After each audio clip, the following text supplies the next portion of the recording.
My name is Amy Ames. I'm from the Office of Career and Professional Development, as Rachel said, and my goal tonight is just to really provide you with some practical information, regardless of what your career goals are, what your plans are after graduation. This should be useful, I hope, to each and every one of you, and we will have time for questions and answers, so I'm happy to address any situations that might be unique to you that you don't feel like fit in this presentation. It might be a great learning opportunity for your peers as well. But feel free, if there's something I'm talking about, you can ask a question in the middle of it as well. I'm not opposed to that. But we'll go through some basics. I brought these along with me too. Actually, do you mind handing these out? Yeah. These are our career and professional development guides. So a lot of what I'll share with you, we have some information to back up in here, plus a whole lot more. And so I want to make sure you had a takeaway there. So you see with the title, How to Look Good on Paper and in Person for Your Dream Job. So I thought we would begin with resume writing. So how many of you have written a resume before? Just show of hands. Most of you? Okay, I know a lot of times now in high school, people are working on resumes for college admissions, scholarships, that kind of thing. How many of you, was that the last resume you did, was something pre-college? Several of you have updated, sounds like. That's good. A lot of times, by the time someone brings in a resume to me, it's one that hasn't been touched since high school. So that's going to be one of our keys, is keeping this current. So make sure to see it better. Yeah, if you can see that better, that's great. So resume, you're going to need this if you're looking for internships, if you're graduating looking for a job, if you're applying to graduate school. In that case, you might have a CV, which is kind of a variation. But you're going to have a document like this, and it's really your first impression that may get to that future employer or program. And it's this chance that you're going to create a mental picture for them of your experiences and accomplishments. So if you look to the next one, thinking about painting a mental picture, what would you rather be with that picture? Is it going to be the chalk drawing? Is it going to be the masterpiece? So don't just put together a resume too quickly and not give it a lot of thought. I want to teach you tonight how to be very intentional in targeting your materials so you get the results you want. So what do you guys think is the purpose of a resume? Any ideas? Interview. Exactly. That's exactly the answer I was looking for. That's one way you'll know if it's a good one or not. Are you getting results? Are you getting phone calls to ask for an interview? You likely won't be offered a job just from your resume. It's just that foot in the door to get someone to take the time to listen to you more in depth. Let's go ahead and flip to our next slide. Okay, so I put some general advice up here. Many things with resumes, the answer is it depends. It's going to be unique to your situation and what type of program or job that you're applying to do. But there are some things that we can pretty much agree upon among the career advisors in my office, or information that you'll get really from any other source. Resume templates. Who's ever used a template before, like in Word? You know what I'm talking about? They look beautiful. They do fight back sometimes. One of the students I worked with last year, she found a great looking template. She plugged in her information. The problem was there was space for 2 jobs. She had 3.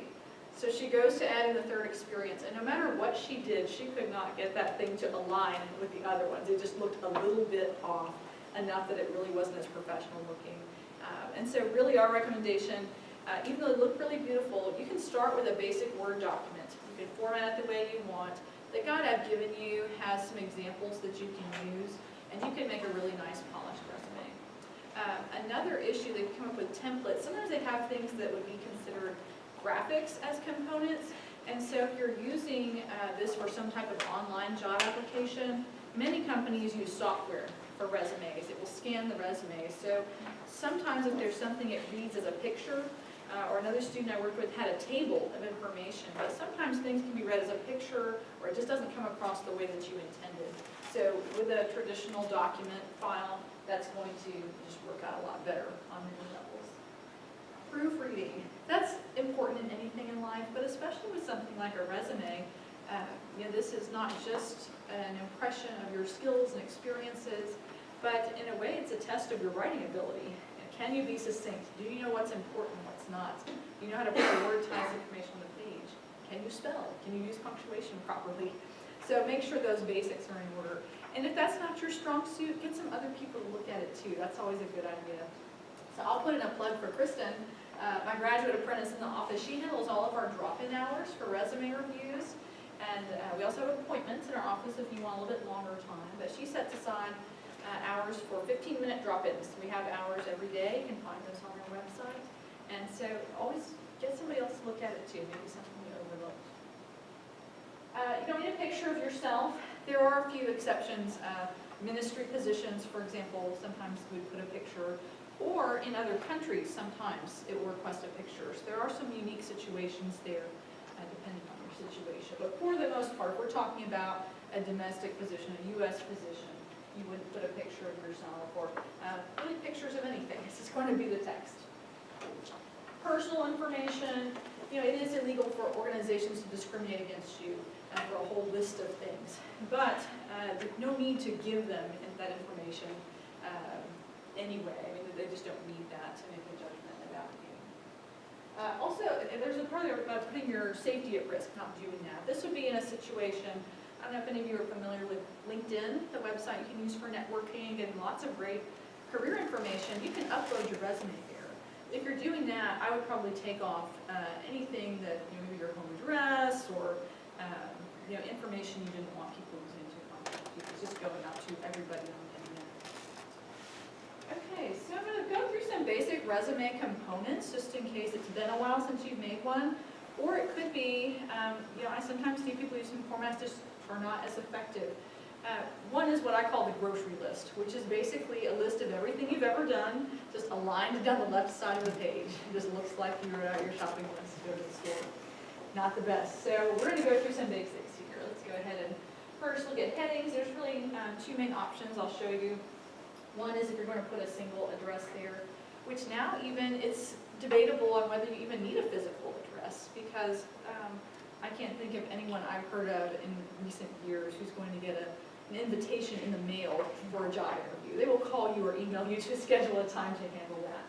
So I've seen some students elect not to put their physical address on you. They'll just put the phone number and the email address. Another option, if you do have a LinkedIn profile, is to use that shortcut URL and put it right underneath your email address. Recruiters like to see that you're active on LinkedIn. It also, if you have a common name, it directs them to the right profile. Make sure and get to yours, but it's just a way to supplement the information on the resume. You can go ahead and flip to that next one. You can put two addresses if you wanted to put your hometown and you also want to put your Waco address. Where this might come in handy is if you were applying to a company in your hometown or home state, give the appearance that you're a local candidate, even though you are in school right now. Sometimes a company, they'll just kind of not look at people if it looks like they're going to have to relocate them, because that's very expensive to do. And that's something you can work on negotiating later if you want that to, you know, expenses to be covered. But to get them, at least take the time and look at your resume and judge you on your qualifications, not just where you live. Sometimes that's a good idea. Okay, next, so the order I put these in is kind of the order you would typically see in a traditional resume from top to bottom. So next up, these are two optional things, and I would, if you're going to use one, only use one. You wouldn't put both of these things. Has anyone there ever written an objective statement before? A few of you have. Those are kind of controversial. Some people love them, some people hate them. If you read articles online, you'll find proponents on both sides. I'm not the biggest fan of objectives. I think one instance where it might be useful would be something like a career fair. In case you didn't know, our office offers career fairs, so go ahead and be marking your calendar for January 31st. That will be our next big one that has opportunities for all majors. Maybe you're going to go talk to a company that hires for different types of positions. You could put an objective statement that makes it pretty obvious you know, what your intentions were, so if they have a stack of resumes at the end of the day, they know which one you're really looking for. A summary statement, this is really good if maybe your most relevant experiences otherwise fall under different categories in your resume. It gets them all right there at the top and in one place. And so that's something that Chris and I both will coach students on, is anything most important, get it near the top. If you don't hook someone at the beginning, they may not read the whole document. So you really, really want to make sure you get something compelling. So a summary statement is a great way of doing that. Okay, let's go ahead and look at the next screen. I have an example here of an objective statement in case that's new to you. And then we'll check out a summary. And so this just has a few bullet points pulled together. In the guide, you'll see another example. It's a profile that's more in paragraph format. So that's not uncommon either. I tend to be on the side going toward the bullet points because many recruiters for companies will skim. And so a paragraph is not easy to skim. So they may just skip over it and go down to the next section. This is very simple for somebody to skim and get the key points. That's why I tend to lean toward that one. But either is considered acceptable. Education. I just put up here really the basics that you need to include. Baylor University, Waco, Texas, what degree you're pursuing, and your major. Those are two different things in case you weren't clear on that. Put your graduation date. If it hasn't happened yet, you don't even have to say expected. It's pretty obvious by the date it's expected if the date hasn't happened yet. I'm realizing on this example I forgot to put the GPA, but you do generally want to put the GPA on there. I've heard debates on both sides of whether or not to put it if your GPA is below 3.0. On the side of people saying don't do it, they say, oh, that might rule you out from consideration too quickly, impress them with the accomplishments, and then if they really care, they'll go with me. And I've seen a student that worked out well for him to kind of leave that behind. But for others, there are employers who say, go ahead and put it on there, because if you don't put your GPA, I might imagine it to be worse than it actually is. And so you have to decide which risk you're willing to take with that kind of thing. But for the most part, put your GPA, and then just put /4.0. Some schools use a different scale.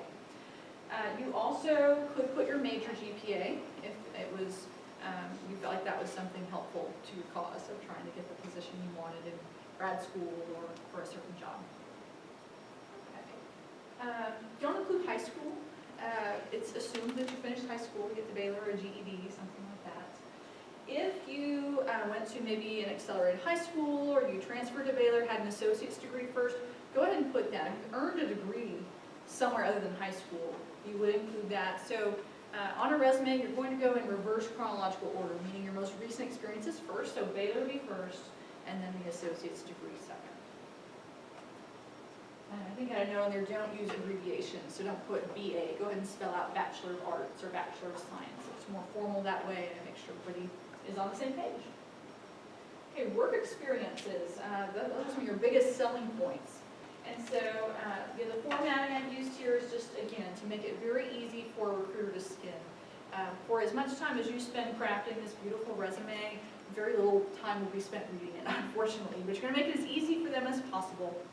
There was actually some research done where they tracked their eye movements of how long they were spending on different parts of the page. And most of the time was spent near the top and on the left. And so that's why you'll hear me say bullet points so often, so they can go down that left side of the page.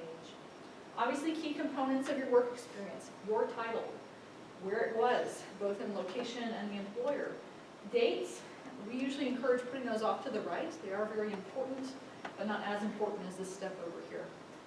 With dates, put your month and year, or if you're still working there, maybe you have a job here in Waco, just put the starting date, -present. Okay, so when you do your bullet points, if it's a current job, of course, write them in present tense. If it's a past job, past tense. And what you'll see here with the very first word on each point, it started with an action verb. So again, thinking back to this concept, if you are painting a mental picture for someone else, if you write it in an active voice, they can picture you as the actor. If you write something very passive, if it just looks like a list of job duties you would find in a description online, that doesn't really tell us anything about you and what you did. It's just, here's the job. So that's why we encourage that. If you feel like you're using the same verb over and over again, if you look on page 13 of your guide, you'll see all kinds of power verbs that you can use on your resume. I would say, don't pick a word that you wouldn't use in your normal vocabulary. You don't have to be extra flowery just because, but if you're looking for inspiration. We have another document in our office that Kristen has put together that actually breaks down a lot of these words by discipline. So if you're trying to find those most relevant to your major or the kind of job you're targeting, stop by our office and pick up one of those. Any questions about writing up your work experiences? Yes? With work experiences, so it is best to put like a